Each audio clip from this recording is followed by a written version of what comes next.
News के live में आपका बहुत बहुत स्वागत है। अब हम आपको यहाँ पर लैब रिपोर्ट्स के जरिए ये समझाएंगे कि क्यों ये खबर आपके लिए एक वार्निंग साइन है। हमारे साथ डॉक्टर समीप भाटी हैं, जिनके पास ऐसी बहुत सारी रिपोर्ट्स मौजूद हैं उनकी लैब से जो आपको सावधान कर सकती हैं। डॉक्टर भाटी, सबसे पहले तो अगर हम एज के हिसाब से रिपोर्ट्स को देख लें और ये आप समझा पाए कि क्या हालत है किस एज ग्रुप में बच्चों की। बिल्कुल बिल्कुल, देखिए एक तो मैं इसमें बताना चाहूँगा सबसे पहले कि आमतौर पर बच्चे इस एज में टेस्ट कराने आते नहीं हैं। ये तो वो बच्चे हैं जो सिर्फ कराने आए हैं, और जो कराने आए हैं उनकी भी रिपोर्ट इस तरह से एब्नॉर्मल देखी है। रेगुलर चेकअप के लिए रेगुलर चेकअप के लिए आए हैं, या फिर ज्यादातर कुछ बच्चे हैं जिनका वजन वगैरह बढ़ गया है, किसी रीजन से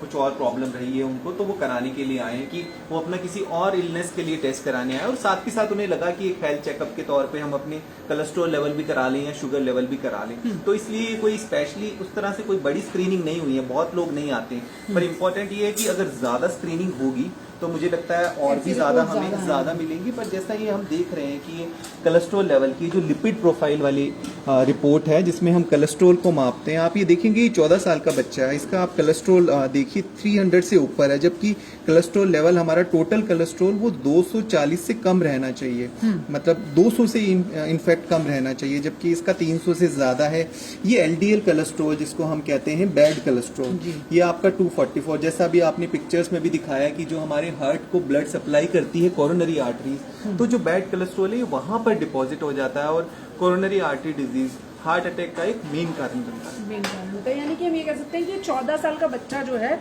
हार्ट डिजीज के करीब पहुंच चुका होगा। बिल्कुल, एक तो इसके साथ क्योंकि कोलेस्ट्रॉल बढ़ गए, उसके बाद बच्चों के अंदर हम देख रहे हैं हाइपरटेंशन जिस तरह से बढ़ गया है, क्योंकि जैसा अभी आपने बात करा है कि बच्चे जंक फूड ज्यादा खाते हैं, आप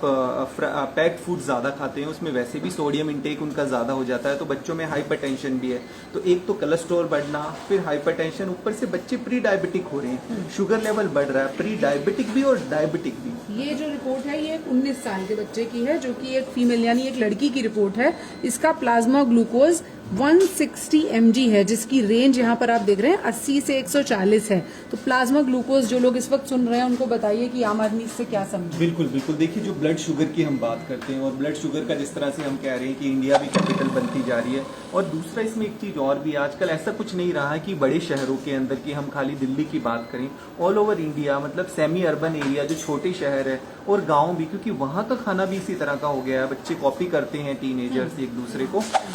तो वहाँ पर भी, वहाँ के भी अगर कुछ हमारे पास इस तरह के टीम्स आते हैं तो उनकी भी रिपोर्ट्स में एबनॉर्मल